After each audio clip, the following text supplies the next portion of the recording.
जी हाँ, वो एक दो स्टेट एजेंट से मिलना हुआ और फिर कुछ और लोगों से मुलाकात करनी थी ताकि पैसे कुछ अरेंज हो जाएं। अब देखें वो कब और कहाँ पैसे मांगते हैं। हाँ बेटा, जो कुछ हुआ बहुत गलत हुआ। बस यही दुआ है कि बच्चे खैरियत से आ जाएं। आपका शुक्रिया कि आपने हमारा हौसला बढ़ाया। अरे इसमें शुक्रिया की क्या बात है भाई? तुम्हारी एक बेटी को हम बहू बनाकर अपने घर ले आए हैं और इंशाल्लाह दूसरी को भी ले आएंगे।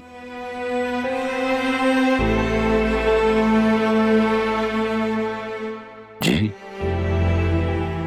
दादी, नाश्ता ले आऊं आपके लिए? अरे नहीं बेटा, मेरी फिक्र ना करो। जाओ तुम अपनी माँ और बहन को देखो।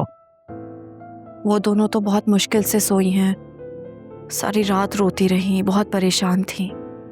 मुझे तो समझ ही नहीं आ रहा था कि पहले किसको संभालूं।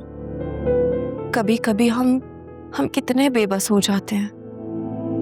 ठीक है बेटा, बस अल्लाह ही मालिक है, उसी का आसरा है। बस बेटा, अल्लाह पाक बहुत बड़ा है। वही हमारे बच्चों को हमसे मिलाएगा और वही रास्ता निकालेगा इंशाअल्लाह। अली बेटा, आंटी के लिए चाय लेके आओ।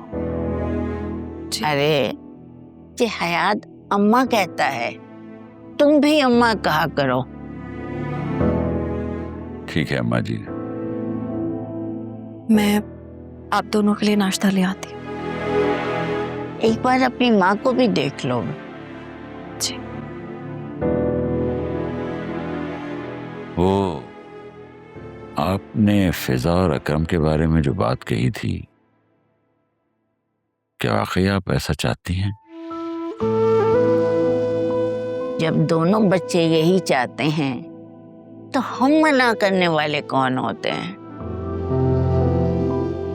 और जो बात मैं कहती हूँ पीछे नहीं हटती, तुम बेफिक्र रहो।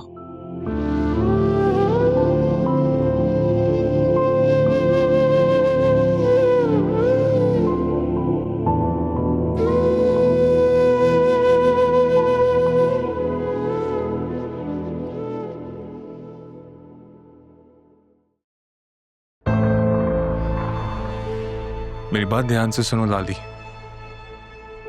वो लड़की मेरी खास मेहमान है। मेरा दिल आ गया उस पे। और एक बात याद रखना,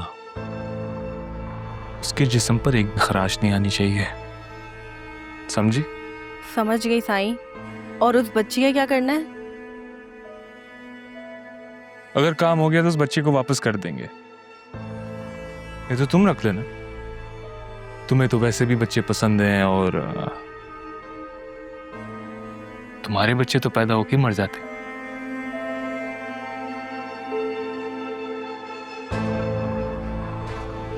यहाँ खड़ी क्या हो? जाओ यहाँ से। साईं, मुझे शहर में किसी बड़े डॉक्टर को दिखा दें। ये बच्चा मेरा आखिरी सहारा है। जिस काम के लिए तुम्हें रखा है ना, तो वो काम करो। दफा हो जाओ यहाँ से।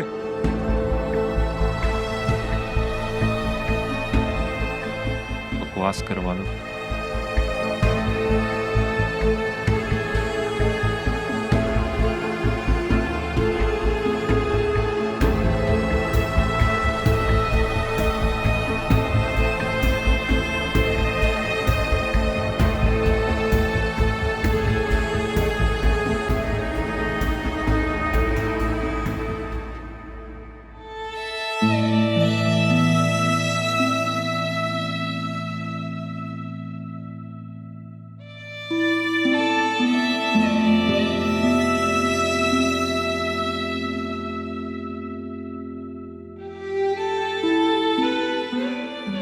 अस्सलाम वालेकुम।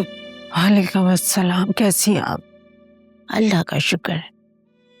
तुम ठीक हो? एक रात अम्मा जी ये एक रात के ही सब कुछ बदल कर ना रख दे, क्या कहेंगे लोग? इस एक रात के बाद मेरी बच्ची को कौन अपनाएगा अम्मा जी? लोग तो कहेंगे, जब सब कुछ ठीक होता है तब भी लोग कहते हैं। तो लोगों की खातिर हम जीना छोड़ दें या उनके लिए ही जीते हैं? हम तो अपने रब के लिए जीते हैं ना। लेकिन अम्मा जी डर तो लगता है ना, और मुझे शदीद डर लग रहा है। बेटी की माँ हूं ना, मुझे ऐसा लग रहा है मेरी बच्ची के माथे पर काला निशान लग जाएगा और वो पूरी दुनिया को नजर आएगा। देखो बेटा, गुनाहगार वो नहीं है जिसने जुल्म बर्दाश्त किया है, गुनाहगार वो लोग हैं जिन्होंने जुल्म किया है। अल्लाह बहुत बड़ा इंसाफ करने वाला है, वो सब कुछ देखता है। और बेटा देखो, तुम्हारी बेटी अगवा हुई है, खुद भाग के नहीं गई। जो लोग उस पे नुक्ताचीनी करेंगे या उसके किरदार पर उंगली उठाएंगे। अम्मा जी आपकी तरह कोई नहीं सोचता, काश सब दुनिया वाले आप ही की तरह सोचे। अरे लोगों को छोड़ो, तुम खुद सोचो। तुम समझोगी तो सब कुछ ठीक होगा, और लोग समझे ना समझे, अल्लाह तो सब कुछ देखता है ना। वो तो बहुत बड़ा इंसाफ वाला है, सबकी नियतों को जानता है। तुम देखना, एक दिन इज्जत खुद चलकर तुम्हारी दहलीज के कदम चूमेगी। बस तुम मजबूत रहो बेटा। अगर तुम टूट गई तो बच्ची को कौन संभालेगा?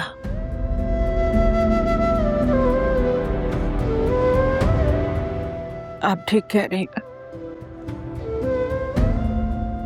मुझे उसके लिए खड़ा होना होगा। बस यही हिम्मत चाहिए। बस तुम समझोगी ना, सब ठीक हो जाएगा। और मेरी बात सुनो, बस ये अल्लाह से दुआ करो कि बच्ची साथ खैरियत और आफियत के अपने घर वापस आ जाए, क्योंकि अल्लाह ताला माँ की दुआओं को कभी रद्द नहीं करता। चलो बेटा, उठ के कुछ खा लो। आली और असलम भी तुम्हारी वजह से बहुत परेशान है। नहीं अम्मा जी, कुछ भी खाने को दिल नहीं चाह रहा। अच्छा बात सुनो, अपनी बेटी के लिए खा लो। अगर इस जिस्म में जान आएगी तो दिमाग कुछ सोचेगा ना। चलो शाबाश।